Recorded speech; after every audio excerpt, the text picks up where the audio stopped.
Soy Rubén Martínez y os vengo a explicar este proyecto, la pública, en el que, como ya os habrá comentado Jonathan, para el segundo número que tenemos algunos autores y autoras, y nos gustaría poder contar con vuestra, no sé de quién específicamente, según cómo vaya el proceso, con vuestra colaboración.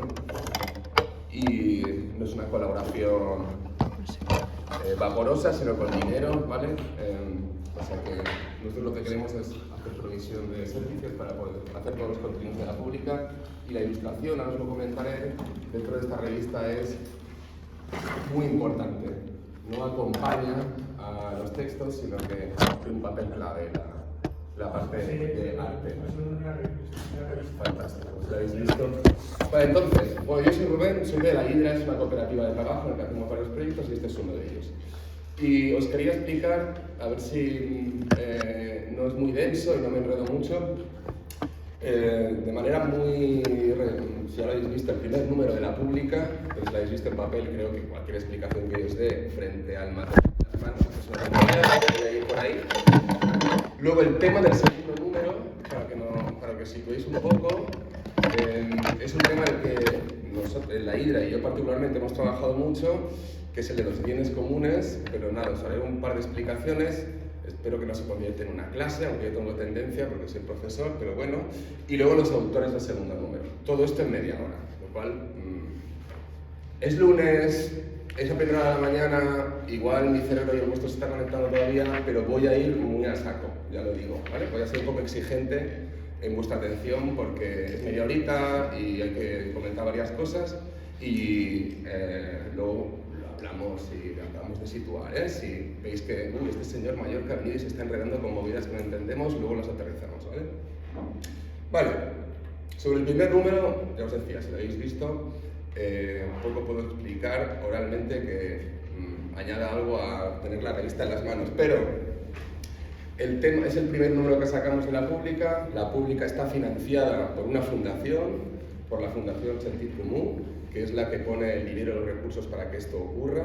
La Hidra, que es mi cooperativa, lo que pone es el trabajo para hacerlo, y el resultado es este. El primer número salió en junio, aquí pone abril, pero finalmente, esto era una maqueta, salió en julio de este año, entonces para enero, febrero, tendría que salir el segundo, ya veremos si es febrero o es marzo. Y este primer número era sobre la transición ecológica, ¿no? Es decir, la idea era como situar el tema de la transición, en qué momento estamos, cuál es el ciclo, digamos, ecológico del planeta, cosas que seguramente ya sabréis, que no es reversible cuando lleguemos a un grado de CO2 en el planeta muy alto. Y lo que quiere la pública frente a este tipo de problemas, que son gordos, son sistémicos, son de una escala bestial, como el cambio climático, es ser bastante propositiva. La pública se llama la pública porque creemos que con políticas públicas se pueden accionar cambios. También con acción colectiva, con movimientos sociales, etc. Pero la idea fuerte de la pública es que las políticas públicas son imprescindibles para resolver, o como por lo menos para acompañar cualquier tipo de problema, como puede ser el primero, y por eso salimos primero con este tema, como el cambio climático, la crisis ecológica, que es un problema, seguramente ninguno hay de esa escala planetaria y de esas condiciones, digamos, complicadas para revertirlo. Como os decía, la parte de arte en la pública es muy importante, y una cuestión fundamental, que no siempre tenemos que ir por ahí, pero una cuestión fundamental en la parte de arte es que no intenta reflejar o mimetizar o ilustrar de forma concreta qué dicen los textos. No se trata de hacer ilustraciones que cojas un texto, lo fragmentes y digas, vale, pues voy a hacer una ilustración de esta escena que me planta aquí, de esta otra escena. Puede ser una manera de construir relato con arte, con ilustraciones, pero también hay esta apuesta de que, pese a que a veces para quien va a leer la revista pueda ser un poco como, ostras, yo estoy esperando que la ilustración me explique los textos, nuestra idea es, no diría la contraria, pero casi. Se trata de que las ilustraciones y el arte produzcan discurso, digan cosas por sí mismas, ¿no? Incluso, yo creo que la portada del primer número es reveladora en ese sentido, incluso que sean evocadoras no que nos digan algo que es una metáfora de no sé qué, sino que sean evocadoras, ¿no? Que la estética produzca discurso, que no sea todo el rato la ilustración acompañando al texto. Uno puede, lo sabéis, no puede decir cosas expresadas gráficamente, artísticamente, que no son expresables oralmente, que el discurso no llega, ¿no? Pues esto es lo que queremos conseguir.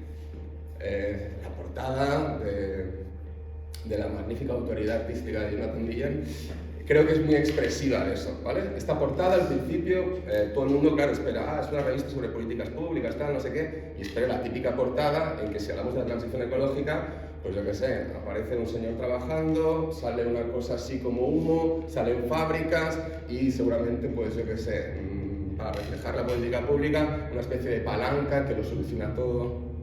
Eso es aburridísimo, para eso no hace falta ilustrar, para eso pones un texto y le explicas, ¿no? Lo divertido y creo que lo interesante y lo poderoso en términos estéticos y al final políticos del arte, de la ilustración, es que diga cosas por sí mismo y haga preguntas que en la forma texto, oral, etc. Que no, una de las primeras reacciones a esta portada. ¿Qué significa? ¿Qué quiere decir? ¿Es Greta Thunberg la niña que está ahí? Bueno, habla, en realidad esta portada habla de, si de algo habla es de una tensión, ¿no? Hay una tensión, ¿no? Esta niña haciendo como una especie bueno, es igual lo que haga, pero de lo que está hablando de esta portada es de que hay una tensión y que la transición ecológica justa no tiene una solución fácil. Vale, sirva esto como eso, el enfoque que queremos darle, que no siempre tiene que ser así. Hay textos, lo habréis visto, en la primer número de la pública, que las ilustraciones acompañan en el sentido clásico al texto, nos están avanzando lo que el texto va a decir, pero no tiene por qué. Es decir, que pueden ser apuestas en términos estéticos ambiciosas, experimentales, que no acompañen al texto. No sé si me explico. Bueno, como vais a tener este PDF en las manos, o sea, lo vais a tener, no me meto en los datos, pero para que los tengáis. Siempre es bueno saber de qué medidas estamos hablando, de qué gramajes, etcétera, ¿vale? Y un poco también, pues que esto es un proyecto editorial que va a la venta.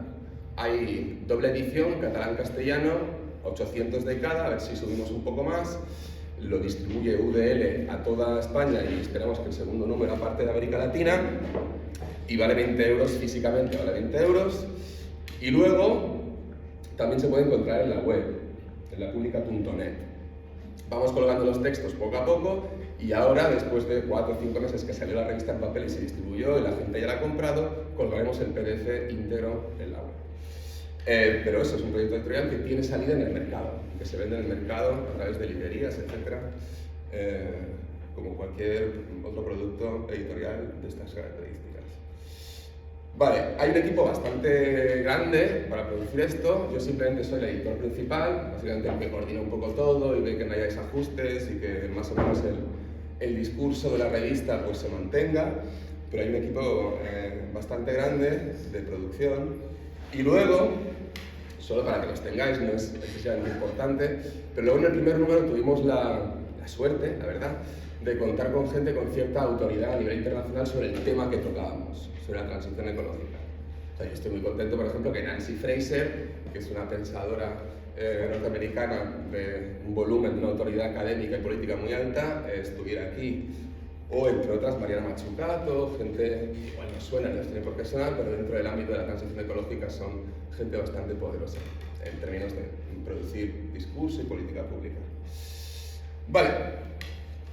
Exacto. Como os decía, buscamos en la parte de arte que produzca discurso propio, que no tiene por qué hacer la seguiría lo que dice el texto, pero también está la parte contraria, que no pasa nada, que también puede funcionar, ¿no? Es el caso de Cristóbal Fortúnez, que hizo unas ilustraciones para un texto de Laila Martínez sobre qué imaginarios produce el cine respecto a la ecología. El cine tiene una tendencia a producir distopías ecológicas. Laila hizo un texto que lo que hacía era revisar series, películas y ver qué decía el cine en términos de imaginarios. Y lo que hizo Cristóbal, en realidad, fue ilustrar casi de manera mimética lo que decía el texto. Esto es una escena, ¿no?, de la película Fitzcarraldo, en la que básicamente él traduce eso. Claro, digamos que no creo que sea la única opción, pero digamos que formalmente está muy bien resuelto, una ilustración a página completa, ¿no? Como tiene, digamos, una presencia fuerte en términos estéticos, y eso resuelve que a lo mejor lo que nos quiere decir en términos textuales, lo que nos quiere explicar en la ilustración, ya lo dice el texto, ¿no? Pero bueno, acompaña de una forma, digamos, formalmente bien resuelta al texto. Digamos que, pues eso, la ilustración de Jonathan es todo lo contrario, ¿no? O sea que por un momento parece que esté retando al que la ve, de qué quiere decir realmente, qué tiene que ver esto con la transición. Tengo elementos que, ¿no? Sale el planeta en el bañador, tal, eso tiene que ver con que el planeta está tenso, se acaba, pero es evocadora. Una es mimética, ilustración en sentido clásico, y otra es evocadora. Podemos jugar a eso, ¿no? Pero nosotros tenemos tendencia a pensar, el equipo editorial, que es mucho mejor Jonathan que Cristóbal. Vale. Bueno, todo esto lo veréis en el... Voy rápido, pero son las diferentes secciones que tiene la pública internamente, que seguramente esto lo trabajamos con Odile Caravantes, la diseñadora principal de la revista, y de nuevo, la parte estética de los propios bloques también es muy importante a la hora de nombrar cada uno de los diferentes tipos de texto que tenemos en la pública. Y luego está la web, que no sé si la habéis visto, pero es lapublica.net, y ahora mismo están casi todos los textos ya del primer número, en 2 semanas, 3 como mucho. Colgaremos el PDF y están en catalán todos los textos, en castellano todos los textos, y hay una parte en inglés de los textos originalmente en inglés. Originalmente en inglés, que ahora mismo hay 5, que fueron los textos que nos pasaron originalmente en inglés. No la traducimos toda, la necesitamos en papel en inglés, porque no tenemos dinero para hacerlo, básicamente. Nos gustaría, pero es muy caro. Vale. Tema del segundo número, los bienes comunes. Ya no es transición ecológica justa, ni la crisis ecológica, sino bienes comunes. ¿Vale? ¿Qué son los bienes comunes? Para situarnos luego en qué dice cada autor o autora. ¿Qué son los bienes comunes?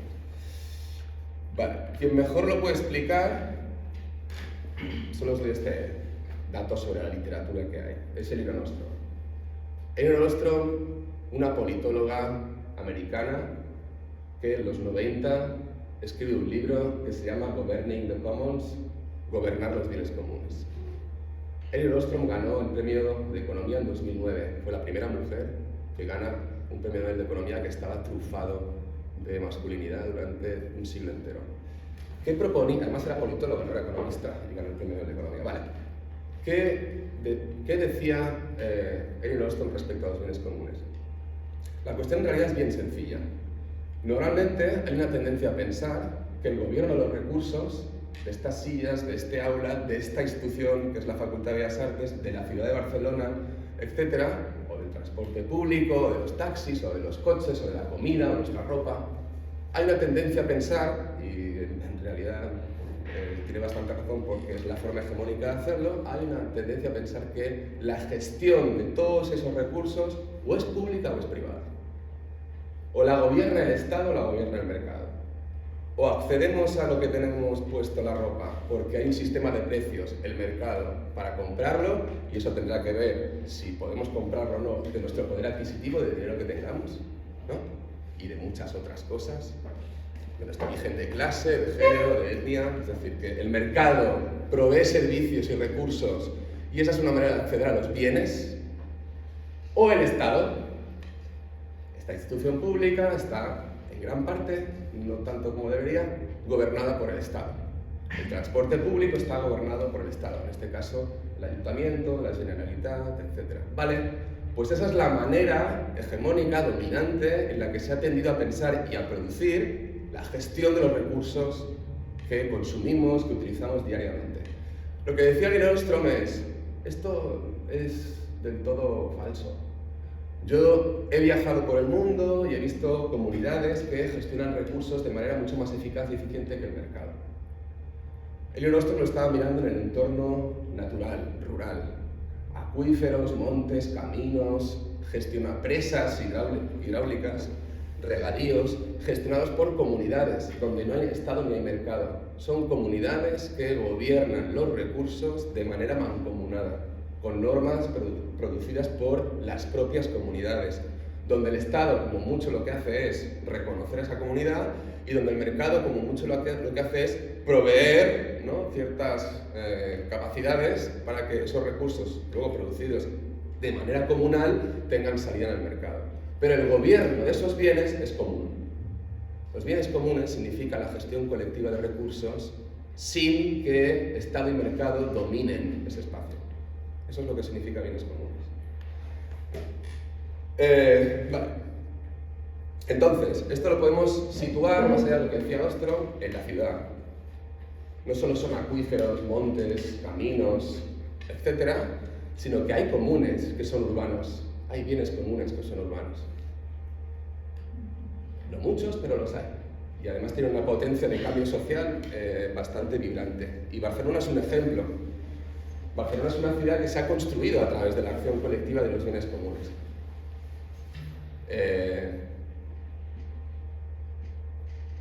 Bueno, no voy a poner a hablar de Franco y tal, pero Barcelona no se entiende, o sea, no se comprende esta ciudad, por mucho que se insista en lo contrario, no se comprende esta ciudad, no se comprende cómo ha sido construida, pero no cómo ha sido construido culturalmente, que también, sino urbanamente, cómo se ha planificado las calles, el transporte, los centros culturales, esta institución. Eso no se comprende, y de hecho no existiría si no fuera por la acción colectiva de movimientos vecinales, obreros, en los 60 y los 70. Eso es la gestión comunal también.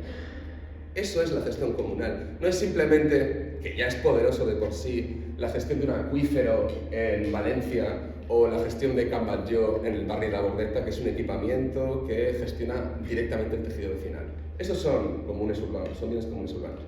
Pero los comunes urbanos también tienen que ver con la construcción común de lo público. Con la construcción común de lo público. Dicho más fácil, los bienes comunes son recursos gestionados colectivamente que actúan más allá del dominio del Estado y el mercado, lo cual no significa que no tengan relación con el Estado y el mercado, pero son autónomos, tienen una autonomía para gobernar los recursos comunes. La gente que está en Can Batlló y que está gestionando un equipamiento cultural, donde hay una biblioteca, donde hay un bar, donde hay un espacio de ocio para los vecinos y vecinas, donde hay un espacio incluso de formación en economía social. Estamos hablando de una actividad que, si la calculáramos en términos de dinero en el mercado, sería más de 1 millón de euros al año, y eso está producido colectivamente. Estamos hablando de una potencia social para gestionar un equipamiento en una zona de la ciudad, en la Bordeta de Sants, donde no había servicios públicos, se han producido de ese estilo, se han producido socialmente, y eso es un bien común. Pero a la vez, la presión, la acción colectiva para tener cosas que no se tienen. Durante los 60 y 70 no había centros culturales, no había educación pública, no había seguridad social, por mucho que digan que la construyó Franco, no había nada de eso, y eso se produjo por la presión, por la acción colectiva, para que eso que faltaba, primero se gobernara de manera común, por ejemplo los ateneus populares, y luego fuera una demanda para que lo hiciera el Estado, los centros cívicos, la red de centros cívicos que tenemos en Barcelona, ¿no? Es decir, que los bienes comunes son la gestión colectiva de recursos sin dominio de Estado y mercado, un acuífero en Valencia o Can Batlló en la Bordeta, pero también es la democratización de lo público.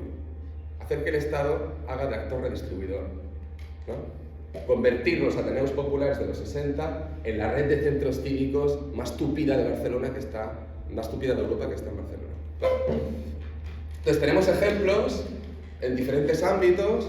En el ámbito de la vivienda está la cooperativa La Borda, que es una cooperativa diseñada por la gente que vive, eficaz, eficiente en términos ecológicos, con toda una serie de recursos colectivizados, pero también con viviendas de unidades de convivencia propias, 30 unidades de convivencias. Ha sido diseñada por la gente que vive, y es un proyecto que dice, vale, el Estado no me está dando suficiente vivienda pública, el mercado está especulando con el precio de los bienes inmuebles, y eso hace que una gran mayoría de la ciudad de Barcelona esté invirtiendo el 35 o el 40% de sus ingresos para pagar el alquiler, lo cual es una cosa alucinante.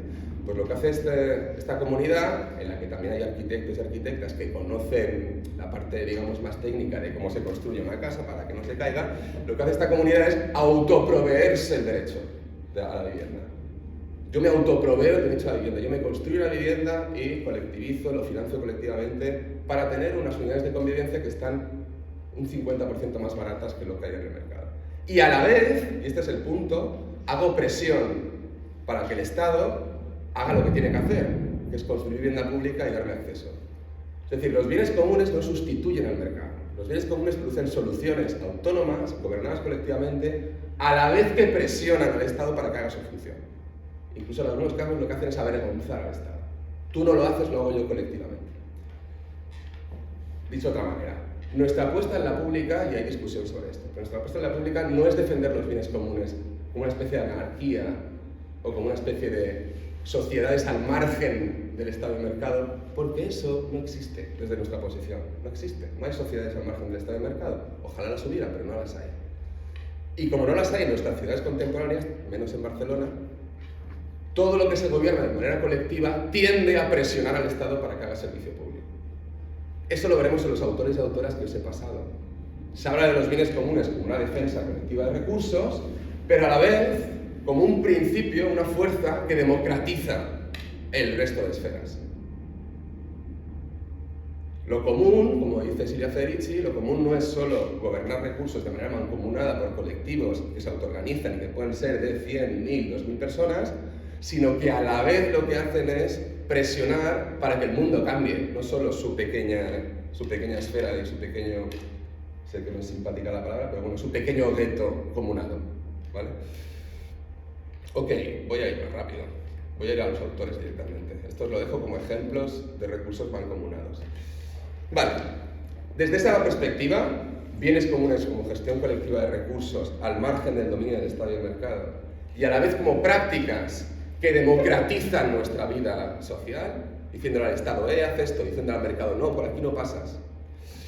Tenemos creo que ahora os voy a enseñar los autores y las autoras, que son clave en este segundo número. Son clave, son los autores clave en este segundo número. El primero es David Harvey. David Harvey es un geógrafo marxista angloamericano. En este vídeo que os he pasado, y que va a ser un poco, de hecho ya estamos haciendo el guión y la entrevista es la semana que viene, cuesta mucho coordinarse con David Harvey, es un señor muy mayor, con una agenda bastante loca, pero bueno, vamos a hacer la entrevista. En este vídeo que os he pasado, él habla de una forma clásica que tiene el marxismo de hablar de bienes comunes, que es la acumulación primitiva y la acumulación por desposesión. En realidad es muy sencillo. Harvey lo que viene a decir es que no solo las ciudades contemporáneas se han producido por la acción colectiva, no solo Barcelona tiene una red de centros cívicos y educación pública porque hubo comunidades que se autoorganizaron para defender ese tipo de equipamientos. Lo que dice Harvey es que el capitalismo se constituye históricamente gracias a despojar a las comunidades de sus recursos. La acumulación primitiva es el proceso bajo el cual nació un sujeto nuevo que se llamaba el burgués capitalista, y no nació, según Harvey, porque había ahorrado mucho dinero y era una persona muy íntegra que veía el futuro antes que nadie, que montó una fábrica gracias a su ahorro y su diligencia. Lo que dice Harvey es que eso es un mito. Los burgueses capitalistas nacieron gracias a que despojaron de recursos comunes a gente que vivía a través del cultivo directo de las tierras. Los comuneros y comuneras del siglo XV, XVI, XVII.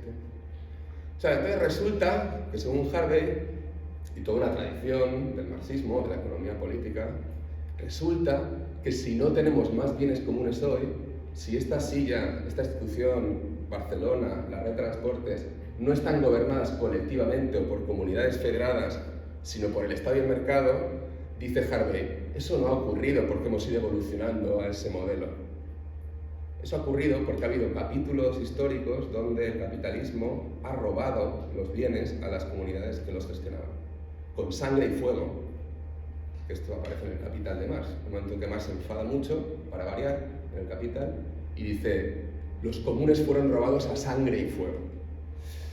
Bueno, pues esta es lo que ofrece Harvey en la pública. Lo que ofrece Harvey en la pública es recordarnos qué fueron históricamente los bienes comunes, por qué hoy siguen existiendo a pesar de la violencia del Estado y del mercado para que desaparezcan. De manera resumida, va por ahí.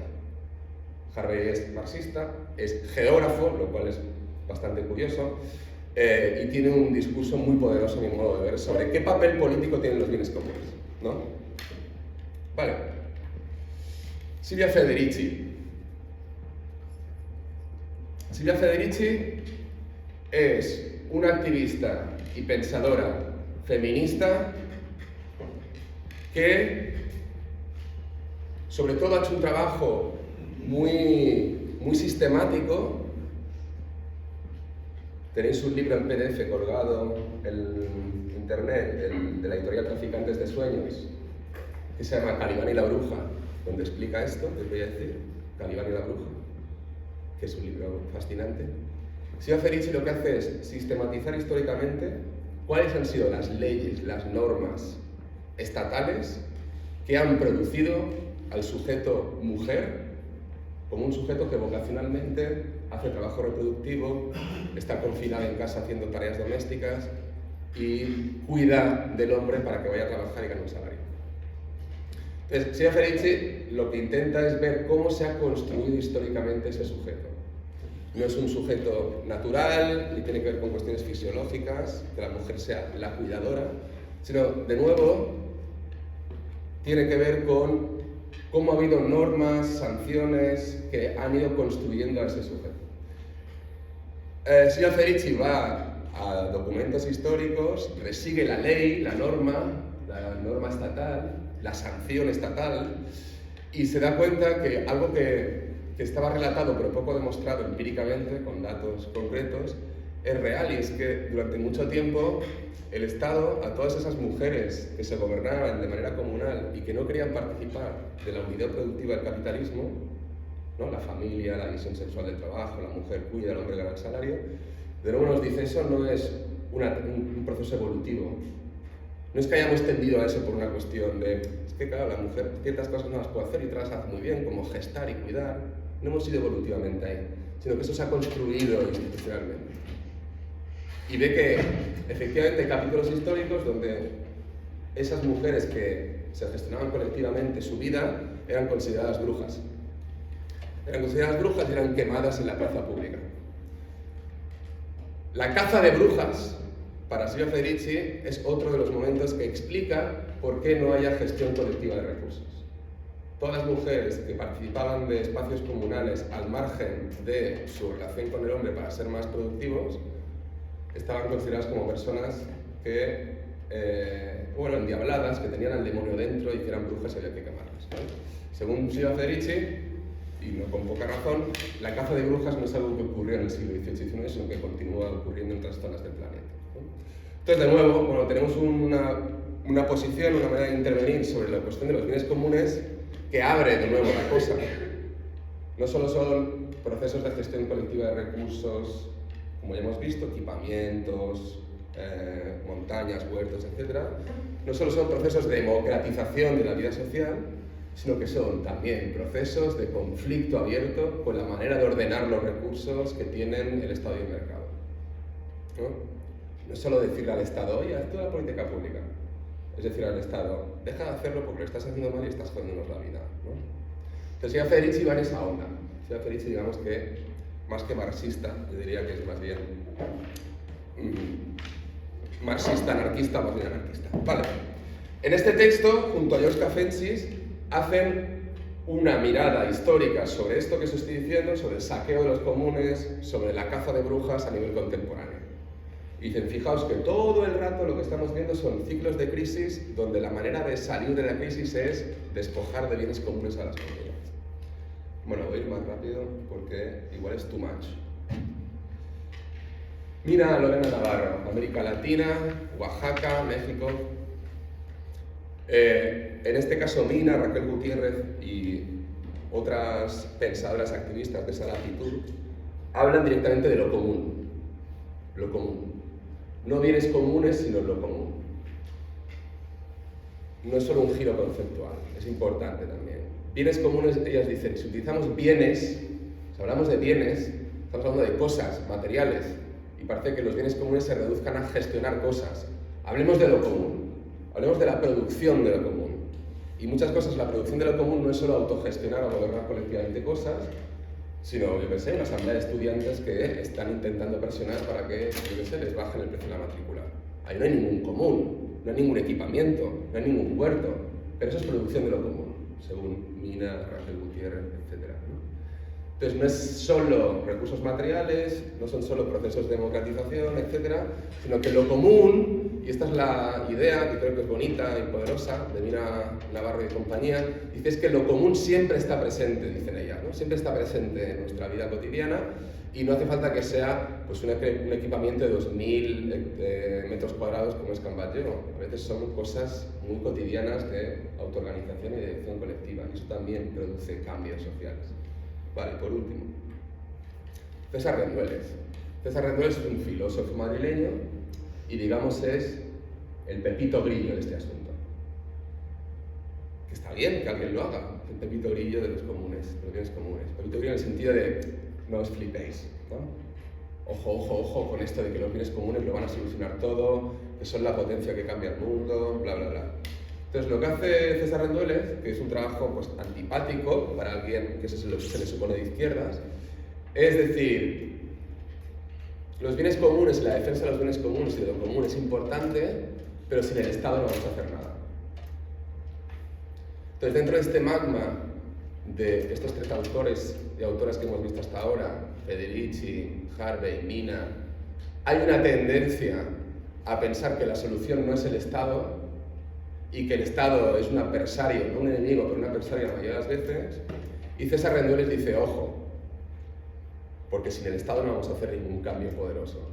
Si no tienes una máquina administrativa que tiene la capacidad de hacer normas, reglamentos, etc., y que actúa a una escala que es mucho mayor que la tuya, tu pequeño huerto urbano, tu equipamiento cultural en Barcelona, si alguien no está actuando en esa escala mayor, no vas a producir ningún cambio. Entonces, os he puesto esta, que es un poco formal, porque va a la universidad y la gente le dice que es muy listo, pero hay una parte del discurso que es simplemente cuando él habla, antes de las preguntas, que es súper interesante y que es básicamente lo que va a aportar Rendueles a este segundo número, que es hacer de Pepito Grillo. De, ok, a los bienes comunes, acción colectiva para gobernar los recursos y extraerlos del mercado, pero sin el Estado no vamos a hacer nada, ¿no? El momento más armonioso entre mercado, Estado y toda esta movida fue durante los 30 años de estado de bienestar, ¿no? Y el estado de bienestar, pues evidentemente no es un partido político que decide hacerlo, se produce por presión social, pero si el estado de bienestar durante esos 30 años que perduró en algunas ciudades y territorios ha sido el momento de paz social y de riqueza más alto, ¿cómo vamos a prescindir del Estado para hacer cambios que sean duraderos? Este es el punto de Rendueles, ¿no? Entonces, como veis, y ya acabo, en la propia revista, en el propio segundo número, no hay un discurso homogéneo, hay debates internos, hay debates. Uno defenderá que los bienes comunes son una especie de eso, de gobierno parcelado y comunitario de este equipamiento y tal, y que ahí se está prefigurando el futuro. Habrá gente que diga que no, que es lo común y que lo común está presente en cualquier tipo de actividad social, en casi todas, aunque no nos consideremos comuneros y comuneras. Y habrá quien diga que, ojo con los bienes comunes, porque a lo mejor lo que estamos haciendo es el juego al mercado diciendo que el Estado no tiene que actuar. Y eso es un debate que va a estar en la segunda revista, ¿no? ¿Por qué digo esto? Porque yo creo que es interesante que cuando se ilustre a uno de los autores o autoras, es interesante tener en cuenta pues qué se está diciendo en el conjunto de la revista, ¿no? ¿Qué papel singular toma esta voz en lo que va a ser el conjunto de la revista? Que como digo, no es una especie de terreno homogéneo en el que juntas a 20 personas que dicen lo mismo porque quieres hacer un manifiesto, no es esta la idea, tiene que haber debate sobre esta cuestión y cuando alguien dice algo en ese texto, en realidad también lo dice en discusión con otros y otras, ¿no? Y esa discusión también es interesante tenerla presente. Bueno, básicamente esto es lo que os quería decir. Sí. Una pregunta, porque yo he visto, por ejemplo, los artículos de Pragmático. Sí. Hay veces que hay como una ilustración grande y dos pequeños. ¿Hay algún formato específico? O sea, la idea es que haya una gran página completa, una de media página y 2 de un cuarto. En la cuestión aquí, y yo qué sé, porque tengáis un poco de empatía conmigo y con la diseñadora, con Odile, la cuestión aquí es que, claro, cuando editas, traduces, corriges, tal, no sé qué, puede ir cambiando. Cuando Odile tiene todos los textos y empieza a editar la revista, a lo mejor de repente es que antes había tal, no sé qué, y gana media página y falta una ilustración. Nosotros pedimos eso, página completa, media página y 2 ilustraciones de un cuarto de página, y luego Odile juega con eso, ¿no? Nunca va a ocurrir que alguna ilustración producida no salga, esto no va a ocurrir, pero sí a lo mejor de, ostras, esta que es de un cuarto de página me lo puedes hacer de media página, y simplemente pues, es un dibujo editorial, se trata de estirarlo, pero el estándar, el estándar es ese, una página completa, media página y 2 ilustraciones de un cuarto de página, y a partir de ahí jugamos. ¿Con 4 tintas? Sí, eso es, en 4 tintas. Sí. Vale, ¿alguna pregunta? Bueno, com us ha dit ella, aquest PDF us el pasaré, ¿vale? Llavors, en el PDF están los vídeos, ¿no? O sea, clicando... Bueno, te los pasé a ti Vale, primero, sí, pero sí. los puedo... sí. Vale. No están incluidos. Vale. Bueno, se varía también eso. Y no, que los 4 materiales, el de Harvey, el vídeo, el señor Fenici, que es un texto, etcétera, los 5 en realidad, los 5 materiales que tenéis, para ganar tiempo, no son exactamente lo que vamos a publicar, pero los temas sí. O sea, se van a tocar todos los temas que aparecen en cada una de las intervenciones, sean en vídeo o en texto, ¿vale? Yo en la medida en que pueda tener un material u otro definitivo, pues lo enviaré, pero yo creo que lo mejor es que trabajéis directamente con esos materiales que os hemos enviado, porque al final los temas, aunque los toquen de una manera o de otra, tal, van a ser esos. Bueno, eso puede ayudar justamente a lo que decías de que no se hagan... También, creo que es bueno que nos haga un relato mimético, sea a partir de lo que dice y qué cosas pueden ser evocadoras sobre lo que dice. A nivel de estilos y líneas, ¿tenéis alguna preferencia o tenéis algo que queráis mostrar más que otra cosa? No, yo puedo tener mis preferencias personales, pero es que no valen para nada, porque me pueden gustar más privadamente unas ilustraciones que otras, pero eso como editor de la revista no tiene que ser importante, ¿no? Quiero decir, yo qué sé, me gusta más pues, lo de Tonina Matamalas, que ilustra la conversación entre José Luis de Vicente y Ayo Herrero en el primer número, que parece muy buena, o bueno, porque en fin, nos conozcamos hace años y tal, pero mira, la aportación de Jonathan, tanto la portada como la ilustración interna, me parece muy poderosa. Y, o sea, yo creo que lo más importante no es una cuestión de estilo, sino de concepto. Es una cuestión de concepto, de cómo lo que tú estás lanzando ahí en forma de dibujo, de ilustración o lo que sea, logra, primero, captar lo que se dice, luego tener un discurso propio sobre lo que se está diciendo. Es una cuestión de concepto. Dicho de otra manera, cuanto menos ilustren las ilustraciones, más interesantes me parecen. Lo cual, insisto, en el caso de Cristóbal, por eso vuelvo a esta imagen, no era así, era un reflejo mimético a nivel gráfico de lo que decía el texto, y está bien, y funciona muy bien, y hay gente que mira la revista y le gusta mucho, ¿no? No pasa nada, puede ir por ahí, no quiere decir que sea peor, pero por lo general lo que yo me encuentro en un editorial son ilustraciones que ilustran. Entonces vamos a hacer otra cosa, ¿no? La ilustración tiene este doble juego de gancho para atraer, ¿no? Que es el caso de Cristóbal, que es como que bonito. Sí. Y vosotros también buscáis que, aparte de eso, que puede estar paralelamente, Puede ser, hay algo como de dibujo y pensamiento en sí mismo. Sí. O sea, d'alguna manera jo crec que aleshores per això ha vingut que entengueu també de què va la cosa. No només que il·lustreu abans era esto, sinó que vosaltres processeu aquesta informació i l'adulteu amb dibuix. Sí, o incluso que lo llevéis a vuestros propios intereses, ¿no? Que siempre hay que jugar con cierto equilibrio con eso para que no sea una ilustración excesivamente subjetivista y encriptada. Que diga, no entiendo nada como que me lo expliquen. Pero Tonina, ¿no? Tonina, que igual lo recordáis más por las ilustraciones que por el nombre, que aparece un coche en la primera tal que está como carbonizado, luego hay como una especie de insectos que están en un entorno así más o menos demacrado, de Mad Max. Ella lo que presenta es un medio ambiente.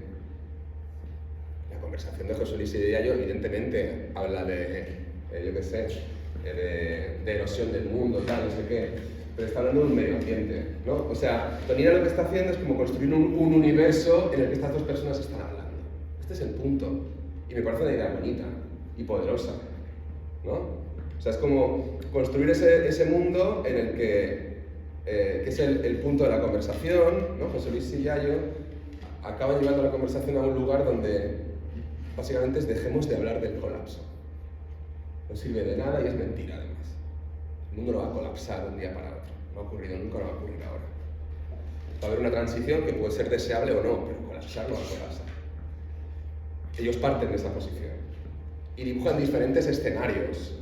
Evidentemente el mundo va a cambiar, dice Yayo Herrero, vamos a tener que hacer menos con menos, y el decrecimiento es eso, hacer menos con menos, pero eso no quiere decir que sea un mundo injusto, desigual y Mad Max, ¿no?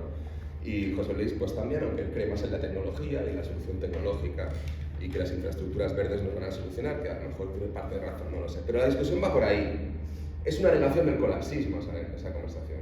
Y lo que hace Tonina, y que refleja hasta qué punto ha olido y ha reflejado gráficamente bien el medio ambiente, es crear un mundo donde ellos están pensando. Es como, en realidad estas dos personas que conversan están pensando en este mundo.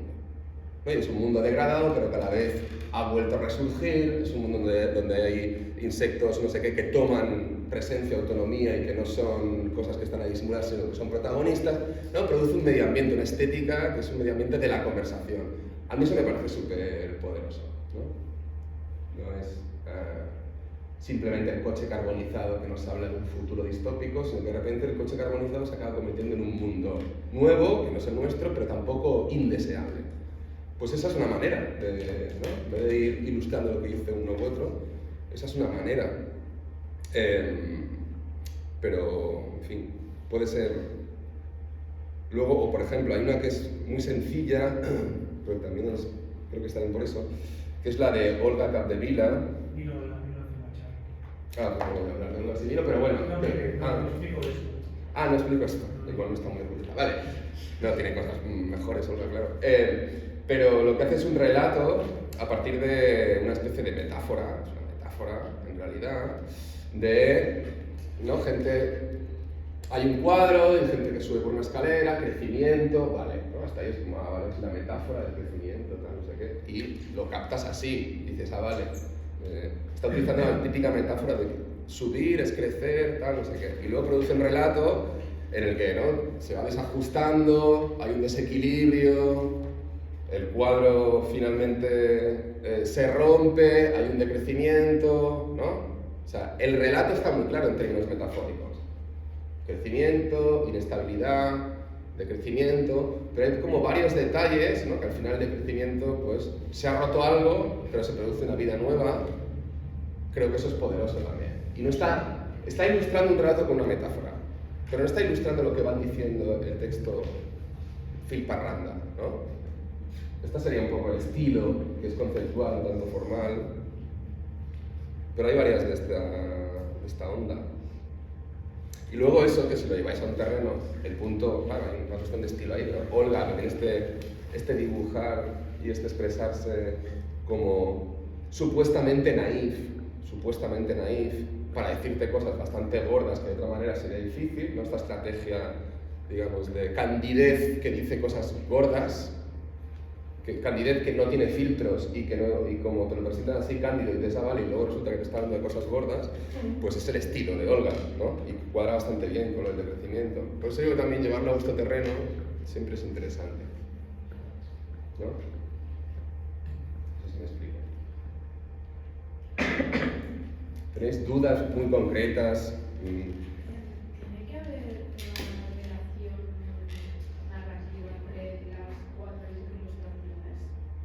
No, no. O sea, No es cierto que los ejemplos que estoy dando sí la tienen, pero no tiene por qué. No tiene por qué haber algo que conecte introducción, nudo, desenlace, nada.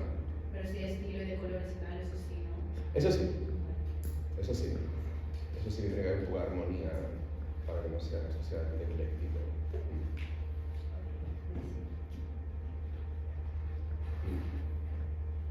Digas. ¿El grado de figuración es relevante o no? ¿El grado, perdona? Que te digo mucho. El grado de figuración. No. O sea, porque claro, compartes ese ejemplo, pero lo que te refieres es que no sea una mímesis. Sí. O sea, el grado de figuración es igual, simplemente que no sea una mímesis del texto. Es cierto, sí. No hace falta que aparezcan, o sea, que sea figurativo en el sentido estricto, que aparezcan figuras humanas o que sea, ¿no? O sea, que puede tener o sea, no hemos recibido muchas en esa onda, la verdad, pero puede ser algo más experimental, más expresivo, más... ¿Te refieres a eso? Me referiría a un estilo un poco... Yo he trabajo en oro, entonces algo más... esa semeja a la realidad, al menos en la figuración de... Más realista. Ah, vale. No, o sea, no. O sea, ya digo que no hay ninguna condición de estilo o de formalización. O sea, la cuestión es que hay un juego conceptual, ¿no? Interesante. Pues, Quiere decir que, en fin, al final, ¿qué cuadro más conceptual hay que Las Meninas de Velázquez, ¿no? Y es un cuadro absolutamente realista, figurativo, si quieres.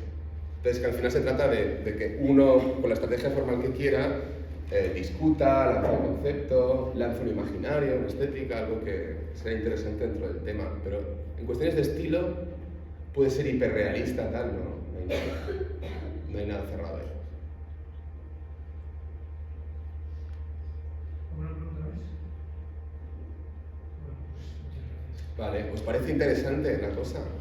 Sí, para que yo me vaya un poco satisfecho. Vale, gracias.